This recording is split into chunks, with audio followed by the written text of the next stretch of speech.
Hello, everyone. Welcome to Ravenstar's Witching Hour. I'm your host and head witch, Miss Alaris Blue Raven at the helm this evening. I want to give a shout out to everybody at Revolution Radio, staff, producers, listeners, chat room, and thank everybody for tuning in tonight. And we are 100% listener supported, so if you like what you're hearing, please click on the donate button. We appreciate your support and thank you for any contribution you can make to this excellent station. And there is a Mind Control Summit coming up late May 30th, 31st, and June 1st in Las Vegas, Nevada. You can purchase tickets at www.supersoldiersummit.com. We have an excellent lineup of stellar speakers at this event, and I will also be presenting, so pick up a ticket and come on down. And you'll learn a lot about covert technology and all sorts of different types of warfare. And you are listening to Studio A, and I have two lovely people joining me this evening, Jerry Avalos and Vanessa Herrera, and their website is www.theholotree.com.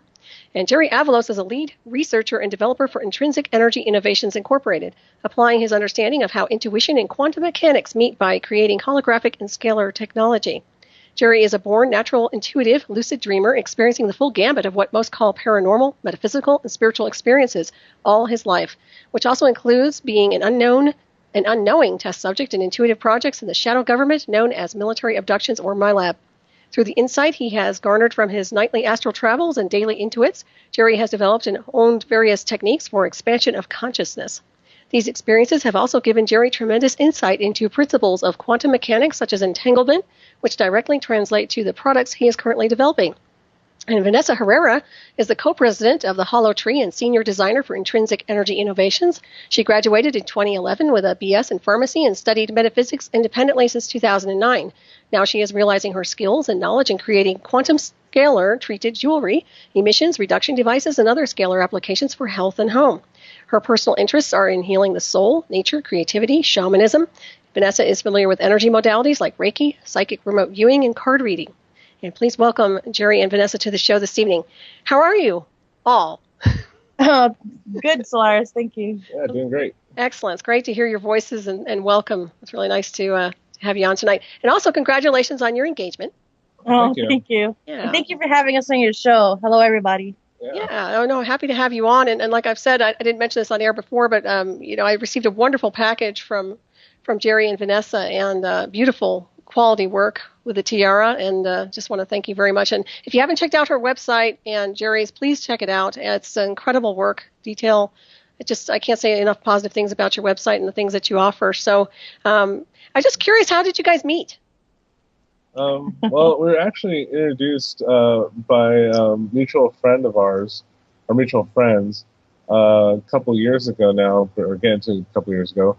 But we actually grew up in the same hometown, and we found out later we went to the same elementary school and junior high school together, but didn't really know each other. I just knew of some of her siblings, but we didn't realize we were actually sitting right there close to each other, which kind of actually does factor into some of the precognitive dreams I would be having when I was growing up as well. So that was kind of some of the interesting things that we had discovered as we got to know each other and as our friendship kind of grew into what we are now, really. So it's fascinating. Yeah. You sound like a very different kind of being, Jerry. I'd say you're kind of like a starseed type, aren't you? Oh, I'm something. I don't really know. I know when I first sort of ventured into the alternative media / conspiracy, crowd, I really was there because I was looking for others who may have something to relate to, like in terms of what I had experienced in my past. And I found that, there's not very many. And really only now, some of the information about the MK Ultra programs and how they relate to the super soldier programs, which relates to all the high technology, kind of is starting to come out through all the extensive research that everyone has been putting into in the community, as well as the different experiencers like myself who've shared and given some leads. So, but I really don't know. I don't really identify with any one group per se, because I just recognize that as spiritual beings, we have experienced not only lives here, but we also come from the stars too. So that factors in, as well as the multiverse. So there's a huge, huge canvas of life to paint on. Absolutely. So, Yeah, you speak my language, both of you, for sure. And with that being said, I don't know if you wanted to go into any details about the your experience with MILABs or anything like that, but you're welcome to do that if you'd like to share anything. no I didn't know too much about your personal experiences when I met you out there last time at the Super Soldier Summit. yeah. Yeah.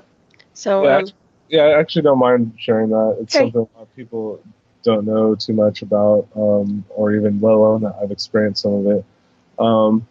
But as my bio mentioned, natural, intuitive, lucid dreamer. And the difference, I would say, because some people say, well, what's the difference? What's just a lucid dream versus an intuitive lucid dream?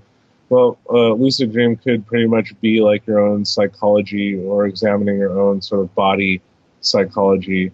And intuitive lucid dreaming could be something where you're actually doing reconnaissance, psychic viewing, remote viewing, or clairvoyant viewing, so to speak.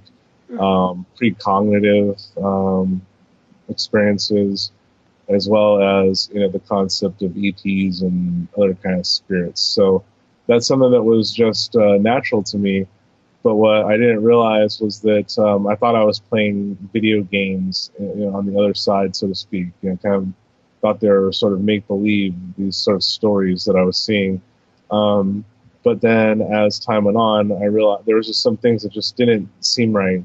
And as I researched more into some of the programs that they don't tell us about, I started finding things more about the MK Ultra programs, how it related to the high technology, and how that related to these, they do classify it as super soldier programs, but that's not to say that when you hear someone say that, they themselves may not have been a soldier. It's more of like they will test stuff to be used in implementation in trainings or technology. And so some people, say like myself, have a genetic susceptibility. You can kind of use us as test subjects to hone for other people and their killing profession, pretty much. Mm-hmm, so. Absolutely. Yeah, I understand that technology very well indeed. And interesting. What year was that when you first started noticing these type of experiences? I would say that in terms of the military stuff, I mean, it really started when I was pretty young. So I think like second, third grade, and then really kind of was like very high peak, so to speak, as I got into I was about 10, 11 is when it really started getting very, very intense. And then all the way through my early 20s and it tapered off from there, really.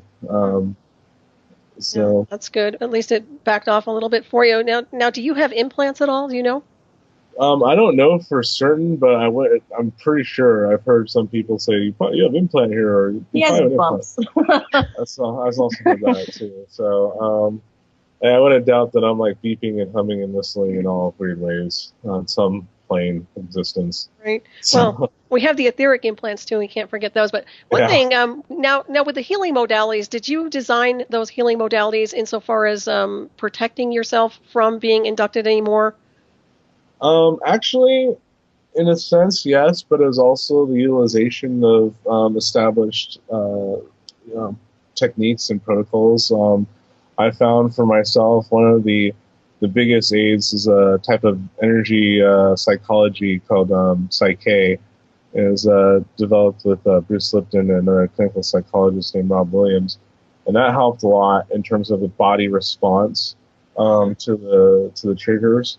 But to get to that point, I kind of had to figure it out a little bit on my own, which then integrating with what I've learned from other applications, I've been able to understand a little bit more of what's going on for myself in terms of the programming and what it means to us here practically, and how to utilize it for us ourselves instead of being exploited. Exactly. And also, I'm not sure if you have screen memories or not. Do you think you might have some or no? I can't say for certain that they're all gone. And I also know that because of the nature of some of the things I was tasked on, which was in a sense piloting other beings and things, technology, so to speak, with the mind, there's a tendency to kind of assimilate the memory as its oneself. And so this is something I'm very, very aware of. And so until I get like a pretty strong indicator that it was more like me, I don't necessarily assume that's the case because I've sort of piloted a lot of bodies, I guess you can say. Right, and that's also part of the multidimensional aspect of each individual too. So you piggyback with the technology, and then it becomes this virtual, alternate reality world. It can get pretty wild without a doubt. And how about you, Vanessa? Have you had any MILAB experiences or things like that? No, I think I failed. I think when I was younger, I had a dream, and I think I was being tested, but I didn't do well. So after that, I don't have any more. That's probably a blessing in disguise. Those of us that get pulled in aren't real happy about it usually. So I know it destroyed my life pretty much. So yeah, but I'm glad you guys you seem very balanced right now. Both of you have a real nice energetic. And like I said, the products you put out are beautiful. I mean, the tiara, if anybody hasn't checked these things out, please look at the website. The tiara has beautiful crystals, and I'm sure you customize those, right, Vanessa? Yes. Yeah, so you can actually, and you make crowns also and all kinds of other jewelry, correct? Yeah, we do a lot of custom jewelry, so whatever people really want. And we've been designing a lot more than we've been able to post right now. Right now, actually, if you want to see some of the more unique items, we also have an Etsy store. So just check out the Hollow Tree on Etsy as well for some of the more unique items while we're going through a revamp of our website. So right now we have our basic products available on thehollowtree.com. But as you'll see on there, we have some pretty cool data on both our products that we're showcasing, which is the Biofield Boost and our field technology. Right. So it's pretty cool. Yeah, I'd like to talk about that also. Let's talk a little bit about the holographic and scalar technology and the things you're doing with, I guess it's fuel reduction, or how is this working? Yeah, it's not necessarily fuel reduction, but like the emissions reduction, and hopefully increasing the miles per gallon. So we've been getting more data on that, which has been encouraging. But a lot of the data we have got that's been concrete is showing a reduction in the nitrates in the emissions of the cars once we apply our composite material, or you can kind of say for this crowd, particular blend of orgonite that we treat with our scalar technology as well. And with that, we're able to have some pretty profound results. I mean, we've had some serious NOx reduction, over 50%. Some up as much as 80% reduction, but that's kind of misleading in a sense. But because either way, we're talking about hundreds of parts per million going down, and then we've had increases of fuel efficacy anywhere from like 7 to all the way up to 50% on certain cars. So that's awesome. And how does this work? That's the big question, isn't it? We're doing more and more studies to verify what we know and how we know it works, and it's been really fascinating. So we can give you a couple of the standing theories, but just kind of preface our audience saying that we're not asserting that this is the way for sure. This is why we are very upfront with our data. We're not asserting a conclusion here, but from what we're understanding, it has to do with the information as a force, and this is where it gets into the modern academic, even the modern academic models of the scalar field or information field. And so for us, this is why the Higgs boson experiment was fantastic, because to make that happen and for them to have the results, they had to acknowledge the quote unquote scalar field. And so that scalar field is interference patterns. And these interference patterns seem to correlate with how photons sort of blink in and out of this reality. And so it seems like the more we're able to correlate these interference patterns with the desired effect, the more likely the probability that that desired effect is going to reveal itself, like reduction of pollutants in a vehicle. If we say we send the frequency, which is a negative of that nitric oxide, and then we have a more likely probability that that's going to combust in the engine, and then we're going to see more, water vapor or, relatively benign exhaust, and so on and so forth. And so we've been able to verify this doing quite a few different smog tests on our own, and then plus, dealing with different clients and other potential investors. They do their own tests and share the data. And so we've had some really cool stuff. It's very encouraging. It's and it is one of those things we kind of internally here call it the magic plastic, or sometimes in our marketing department we'll say the magic bean conundrum, because it is almost like too good to be true. And I know, like for myself, I'd be like a lot of the audience as well, where I'm just like, that's ridiculous. Like this piece of plastic can do this, but it's like, damn, I'm finally seeing it work. Right, and it's also the vibration associated, like you were talking about, the holographic. I guess there's an imprinting involved or some kind of a signature. Is that correct? Yeah. There's a specific frequency modulation that correlates with the desired effect, and it's really like in a lot of ways an application of some of the experimentation you've seen by, say, Matsuri Emoto, things like that, or it's a similar kind of thing, really. Yeah, that makes perfect sense. Yeah, basically you're changing the molecular structure to some degree, I would say, with a form of consciousness or intelligent design. Yeah, and it is fascinating on a scientific level because this is one of the things we go over with our partner who's a Yale physicist as well and nuclear physicist, and so we're looking at this, and it's hard for us to explain some of the things that we've seen. I mean, for instance, just sticking with the gas technology. One of the tests that we feel is very pivotal was when we got a spare gas can and had some regular gas in there and had it sitting next to a 5-gas analyzer, aka your normal smog machine with the probe. And we had that probe go into the gas tank, just the spare gas tank that's sitting there. And we watched the meter, do its best to kind of gauge what the evaporation rate is on the gas. And so what we saw, we were able to calculate with some kind of certainty, was the latent nitrates evaporating off of the gas. And so once we introduced the device, over about 15 minutes, we saw it go in half. So from like 280 parts per million to about 140 on average. And it may have gone down more, but we kind of didn't want to sit there and watch the thing for that long anymore. So fascinating. Yeah. Does this create a lot of? I would imagine it would create a rift insofar as competition goes, or big business, big corporations. Any problems with that? Yeah. There is because they have their models and they have their projections into different timelines, so to speak, and we may or may not factor into that. And so, and then plus we have outright sort of industrial espionage. Sabotage happens. It's kind of one of the things. It's like, we're not like kind of joking around here sometimes saying we're not really running a lemonade stand here. It's a little bit more involved than that. So you get everything, like the full gambit of just interference, sabotage, like I said, and it's been pretty interesting. I mean, we've had people, try to subvert our different employees, try to headhunt them, pull them to a different company, things like that. So these things happen quite a bit. But one of the things I am seeing, which is encouraging, is that the people that do projects that are, of aid to the planet and others, and are doing it with integrity, when we're seeing that the more we team up, the better we're able to deliver for ourselves, and definitely for everyone else out there who's the consumers and are interested in what we're doing. Well, I agree with that for sure. And this is a form of free energy, would you say, or no?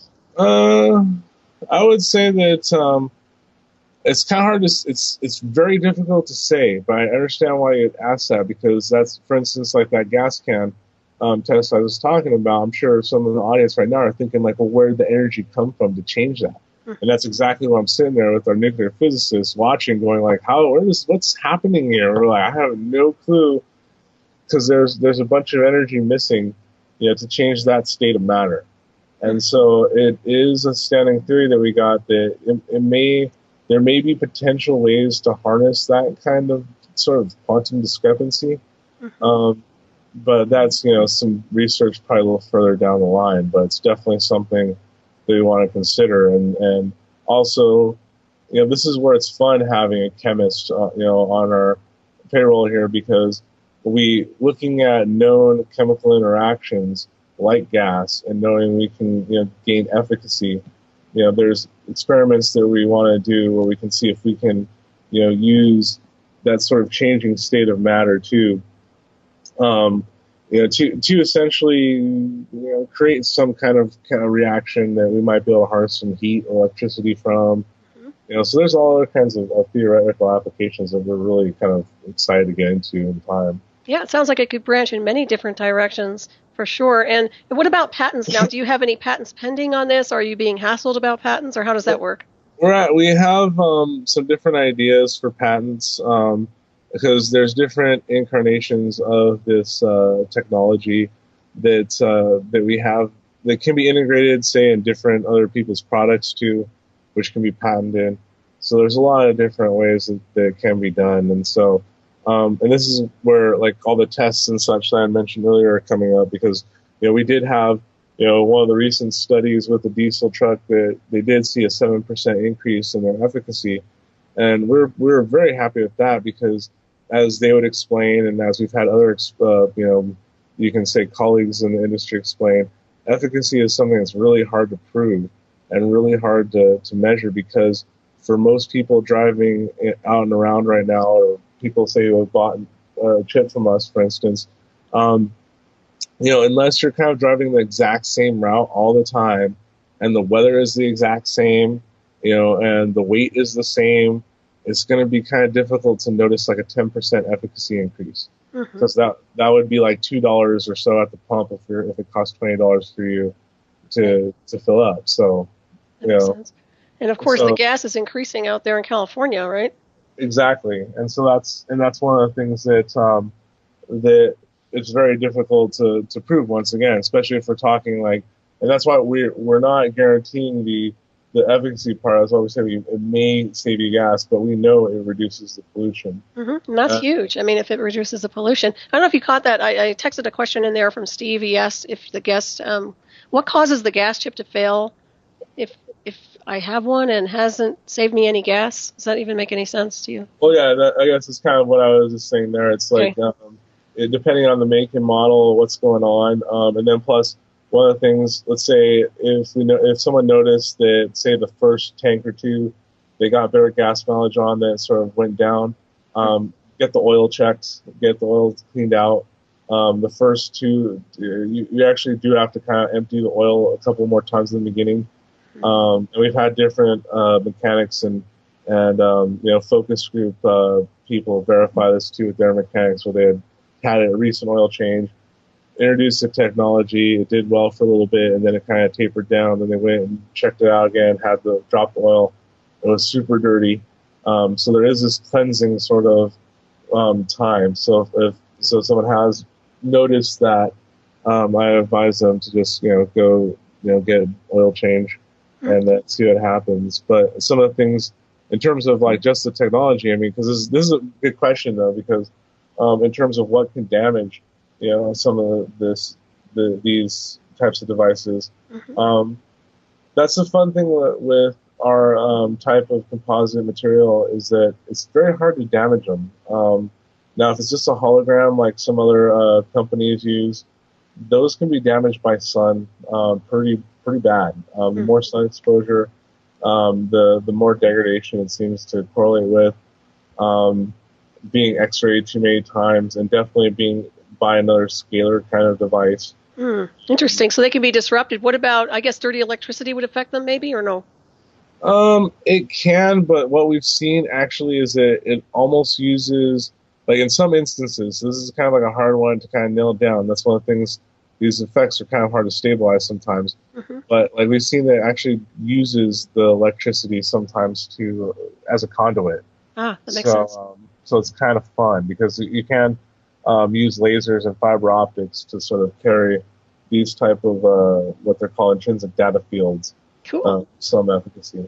That sounds like fun. Actually, I'd like to play around with that with all my implants in my skull. That'd be fun.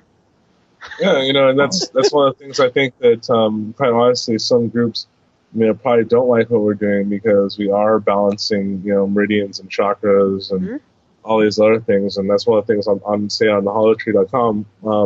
We have our Biofield Boost pendant. We have a before and after picture there of a conductivity measurement. So it's the common kind of aura machine that a lot of people see at the different fairs and conventions. And for those who are not really familiar with what those actually are doing, they're measuring a couple of different things relating to the conductivity of your skin, so temperature, the impedance, and so forth. and then it's translating that to a color code representation on top of your sort of image. And so what we saw here in these before and after tests is a good like 8 to 10 shades brighter that people would increase in terms of that conductivity level. When we introduced one of our little pendant keychain guys. Awesome. Yeah, you're definitely working in the holographic field and the grid of the person without a doubt. That's really interesting. And does that device work on diesel fuel as well? Yeah, it does actually. Okay.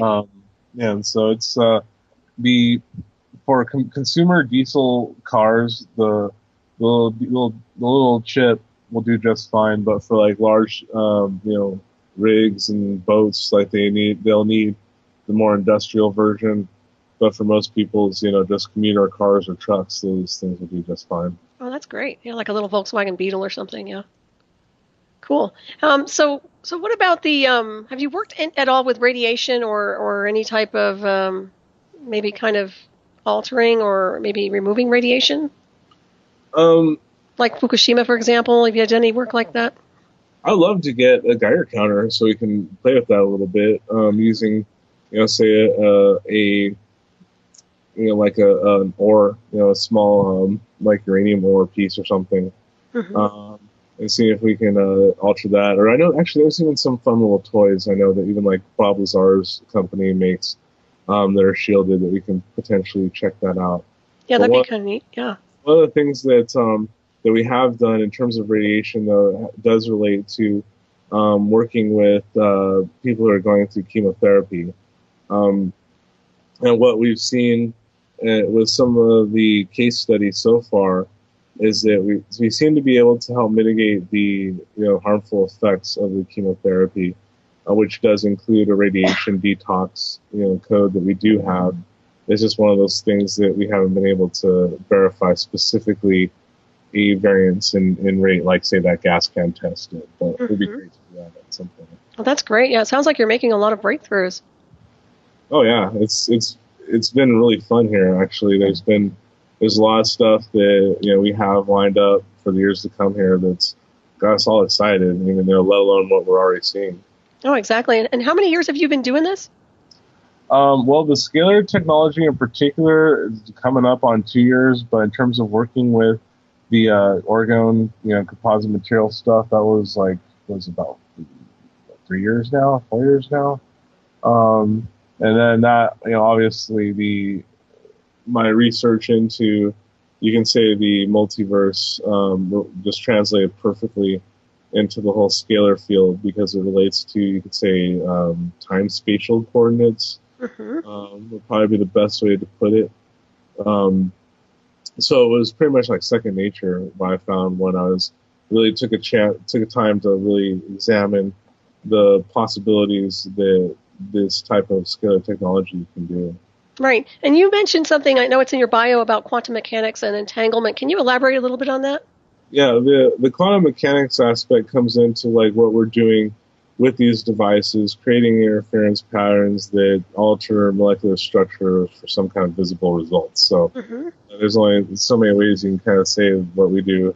And so, but the entanglement aspect is something that seems to be very pivotal in what we're doing, and it also actually helps translate and interpret some of the different things we've heard say in spiritual applications such as meditation or praying, or even like in the native side, voodoo and black sorcery, is the same concept of this entanglement.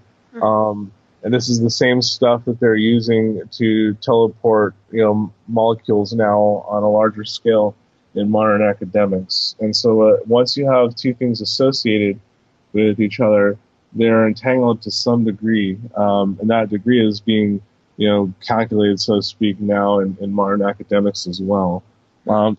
Duration of time can be a factor, but isn't always a factor. And this gets into what Einstein had talked about, the spooky action at a distance stuff. Right. Yeah, and so far as the entanglement goes, which I find very interesting, and I hear this a lot because people talk about entanglement, but it sounds to me like you have two different polarities that are kind of entwined with each other on a different dynamic or frequency. Now, which one would dominate?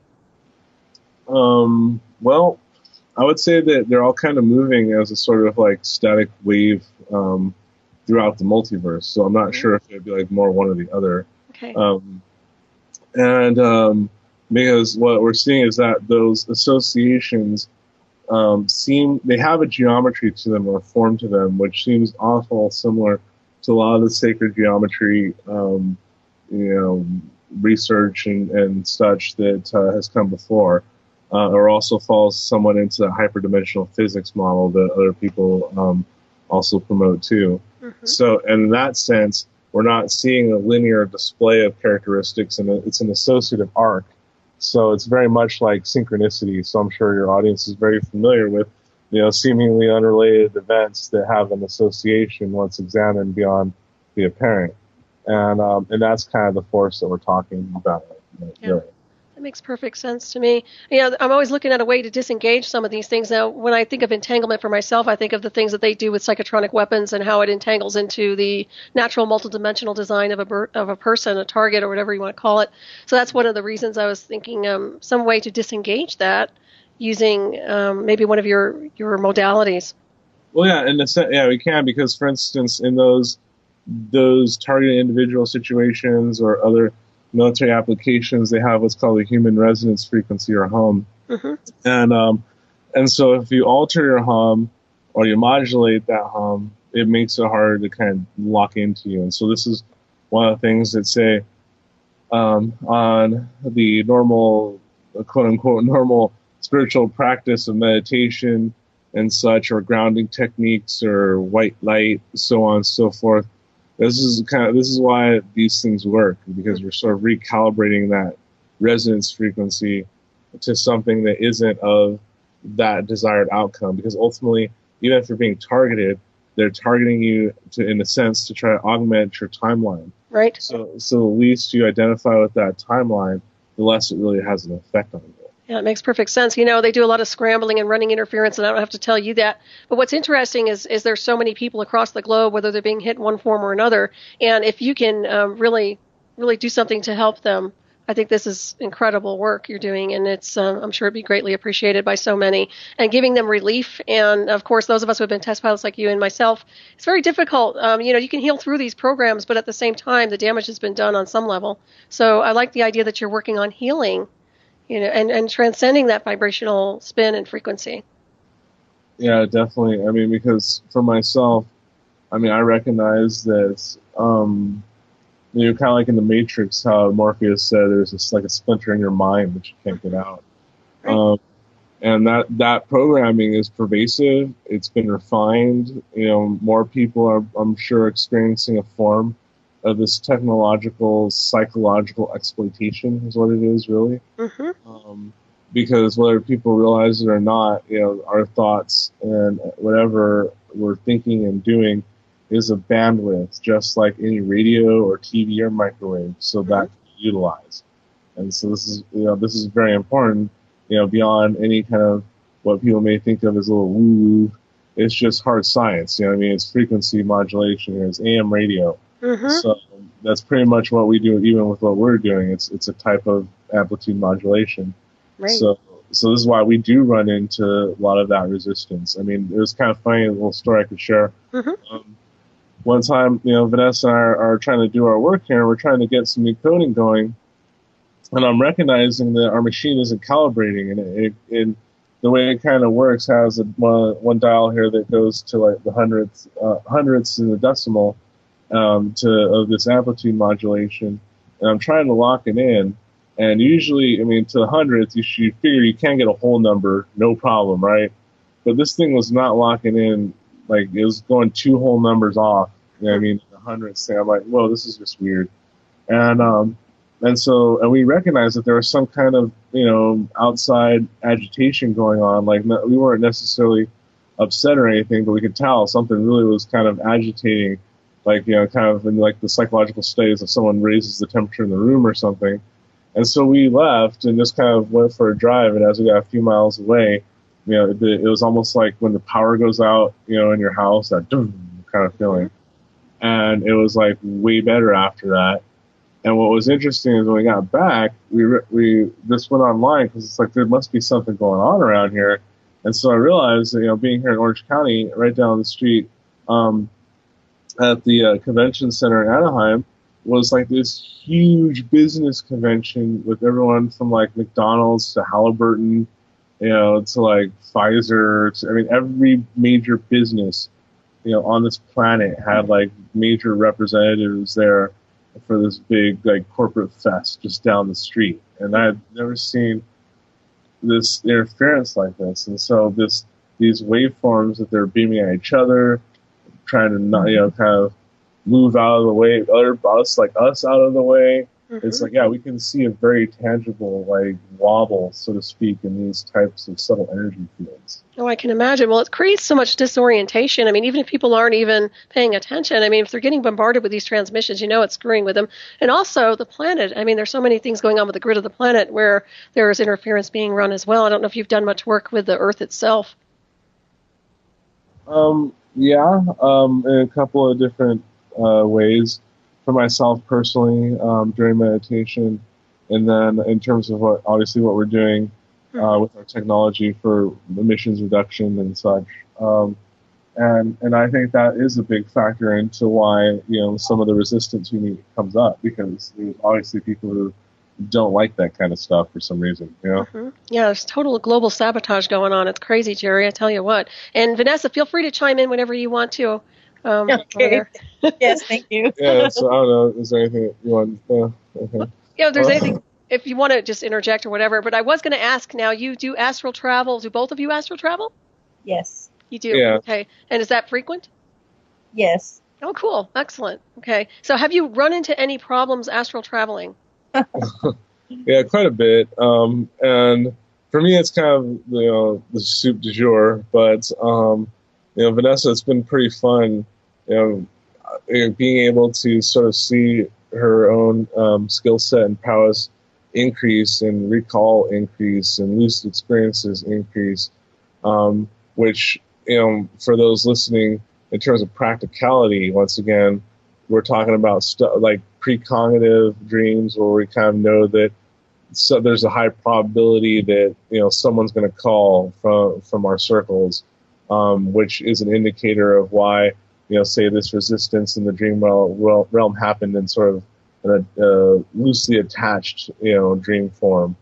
So it synchronizes in terms of like what the actions are. So like how we're talking about agitation, like we've all shared different types of dreams where we know that there's sort of outside agitators, and we'll either see something that represents that, or see like a image of them or something in a dream pre-hand or precognitively, and we'll know what's coming. And then or like also in terms of business, we can kind of get a good idea if there's like a negative business intention coming our way based on some of the dream information that comes in. That's incredible. Yeah, I'm all for astral traveling. I do know that there are there are people that get into hunting others down on the astral plane. I don't know how else I could say it. But have you noticed a frequency fence when you're astral traveling at all? Anything like that? Yeah, there is definitely barriers. And there's no place that we can technically kind of be shut out of. And now that goes counter to a lot of people, even who've had a black oppy kind of experience with very, very, intense stuff of like possession and such. But truth of the matter is, just in terms of our potentiality in the multiverse, there is a reality where we are in that most improbable place. So there is that reality, even if it's unlikely, that we all of a sudden are in the middle of a bank vault and then come back. You know what I mean? So that still exists. It might not be very highly probable, but it's still there. And so astrally, if you can tunnel to that, this is where you sort of channel that energy to come to you. So you might not have to do the jumper bank robbery thing, but that also can, if that happens, say in the dream realm, that is sort of that is a psychological synchronicity, symbolizing you sort of locking in your own wealth and potentiality and then freeing it by fantastic means. So if someone say had a dream like that, that could be an indicator that, yeah, there might be a phone call from the bank that says you have this check that kind of was stalled and you didn't know about, or blah, blah, blah. And things like that happen too. So that makes sense. Yeah, pay attention to the dream time, right? Oh, yeah, absolutely. There's a lot of things in there. And what I like about it is that if you're lucid enough, you can alter everything as you're going. So you're not victimized by the circumstance of an alternate reality or an alternate dimension. And I'm sure you guys are pretty good at navigating from place to place. I've been well adept at that for years now, and I share what I can on ways to do that. But that was also something that I was trained on in the MILAB experiences to start getting an idea of how to do that with some stability. Yeah, it was kind of a process. It started with very easy things at first, and then just kind of making it through and then making it back, and then it was more of like making it through, retrieving something, coming back, then it was like, and just kind of escalated from there to where it's like you couldn't just come back to the same door, you go through a different one. And so that was like a whole part of that experience, and that was something that kind of was ongoing, because we'd have in terms of that, it would be stages. So once you kind of advance in one stage, you would be doing different tasks that involve that kind of skill set until you're ready to do the next one, and then kind of incrementally sort of keep going. Right, and that sounds like it was a little bit not necessarily negative, right? It was more of a positive experience.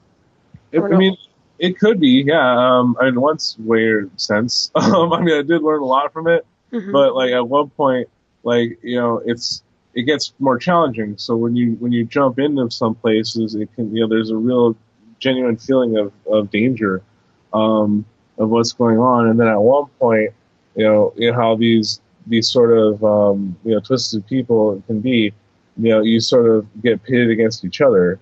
So then that comes up. So it's like, yeah, you learn a lot, but it is at a price. But I guess at the same time, it's like, yeah, absolutely, there is benefit, because that's one of the things that for myself, and how we're talking about healing, relating to these projects, is where you kind of let go of the victim mentality and recognize what is given.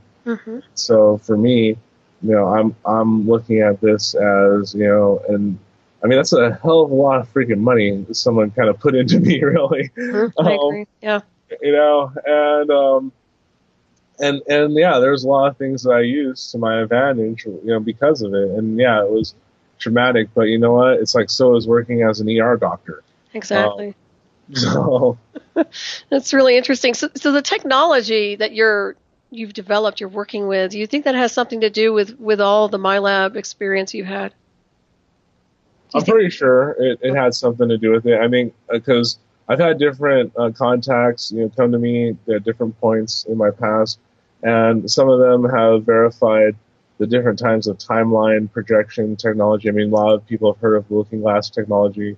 And then there's also stuff like there's a movie called Source Code I highly recommend people checking out.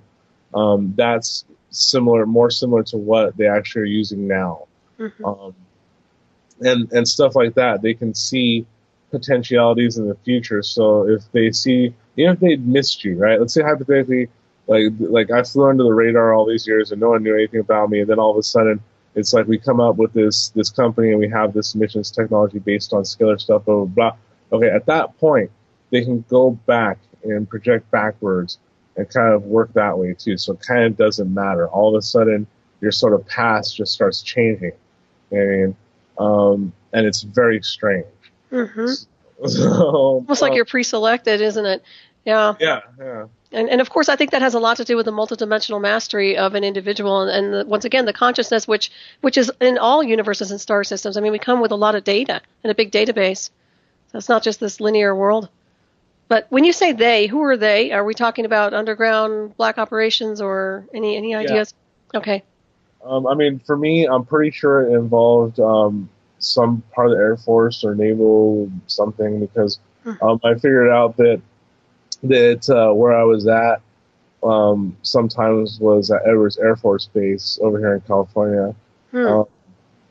And I figured that out via, well, because I had always seen this sort of lab room, as I called it, for as long as I can remember. And then I had a dream experience where I kind of spontaneously was in a different body and was, witnessing a few things that are happening over there at Edwards. Which is an experimental aircraft that was supposed to fly in the 80s for space, but they just launched it. And that's kind of how I knew it was Edwards, because when I woke up the next morning after this stream, I had seen that same plane, and it came out of Edwards. And this is about the same time those 3 nukes went missing. So, like, for all our rights and purposes, those might have went through there too. But because I've seen that in that dream. But either way, in that dream, when I was walking down into this, or it's quote unquote dream, really, when I was walking down this sort of tunnel, area, I recognized if I kept going down there, that I'd run into this lab room, which I knew the way to get there. And so it gave me an idea of geographically, like, where that was tied into all these years. Right. Then come to find out that Edwards Air Force Base has a long history of electronic warfare development and such too. Right. Yeah. Those little rats. And of course, obviously you remote view. Both of you do remote viewing. Is that correct? Yes. Yeah. Okay. Yeah. So you probably get good hits on things. I would suspect. And unfortunately, California is kind of a hot spot for all of that. I realize that it's one of the big areas with a lot of deployed covert technology. Oh yeah, absolutely. Yeah. I mean, Colorado is also, but I think you guys are a little bit worse than here, actually. We're a social experiment here. Mm-hmm. I mean, even if you look at Google Maps and look at, say, like Irvine in Orange County, it looks like a freaking circuit board. I mean, what does that tell you? Tron. Just dive in and run the motherboard, right? Yeah, and it's eerie. I mean, for the longest time, I had a hard time even going down that way because I get headaches. Yeah. And I realized that it is, some of the stuff that they piggyback off of the cell signals or electric grid, like tumbleweed and stuff like that. And so there's all these projects that exist out there that are based off of, a lot of technology that most people in the mainstream won't realize is there. But, quick Google search on Google patents or stuff like that, or even FOIAs will show that, this stuff is out there and it's not that far-fetched and you kind of know how to do it. Exactly. It's hidden in plain sight, actually. Yeah, I mean, even what we're doing technically isn't new. I mean, it's an evolution of radionics, and radionics started in 1900. I love radionics. Yeah. And it's fun because that's one of the things, like, for those who, maybe have ran into radionics before, or maybe a little skeptical, the reason why that, really worked is because you can arrange the radio tuners to create a very specific interference pattern, or that longitudinal pattern. And so that's why they're using these radio dials, and it's freaking ingenious because it's true. You create these sort of electromagnetic interference patterns, with a very precision. So. Oh, absolutely. I don't know if you've noticed or not, but do you ever notice a magnetic field warp sometimes signature? There's a lot of matrix wobbles that I've noticed, especially lately. Me too. That's what I was asking. I mean, definitely a magnetic field, though. That's what I've noticed. It could. I'm not even asserting anything at this point because some of the weirdness that goes on these days. But yeah, I understand. To some degree, there is definitely some kind of shifting going on. And I think it's really interesting too, just like the posturing, here in California, because we do have a lot of military bases. We're obviously on the coast. There is a lot of geopolitical turmoil right now, we can tell when there's military escalations because a lot more things fly overhead. But I mean, when I'm looking up here in the middle of the city in Orange County, and we're starting to see UFOs, like, it's no thing. Mm-hmm. It's like, wow, there's something weird going on right now. That's wild. So are they man-made or are they off-world? I don't know. I would say that at least some have to be military. I'm pretty sure, because I've caught even a photo one time of a weird kind of triangular craft really high, which was still going in the same routes that the military kind of usually takes to the local bases here. Mm-hmm. So it was just flying higher, but it was still the same route. And that's the same thing that, like, earlier, like last week, I think it was, I had seen a triangular craft that looked, like an Earth, like a like a plane, pretty much, but it wasn't making a sound, and it was flying lower than the helicopter ceilings usually are. Ceiling is, as in, for those who are familiar with it, the lowest the helicopter is supposed to fly, which is, I forgot how many hundreds of feet, I think like 500 feet. They're not supposed to go below that. So this thing was flying lower. It looked like it was flying lower than 500 feet off the ground, and it looked about the size of a commuter jet engine, a jet plane, but it was making no sound. And it was obvious that like it wasn't a jet, because there was another jet flying over a different direction. It was clearly making sound. And then I went to go get my cell phone on this thing, and as soon as I went to do that and got it going, it was like it just disappeared. Oh, that's a bummer. I've had that happen to me one time. It was a drag. Yeah, it's really interesting. I'm wondering, what do the people do when they see these UFOs? I mean, does anybody notice? Do people look up, or are they just kind of numb? I don't think most people notice, honestly. Like, I still think they notice. Wow, they're so dumbed down, I swear. We're heading for a break, everybody. We'll be right back. Ravenstar's Witching Hour. Please stay tuned.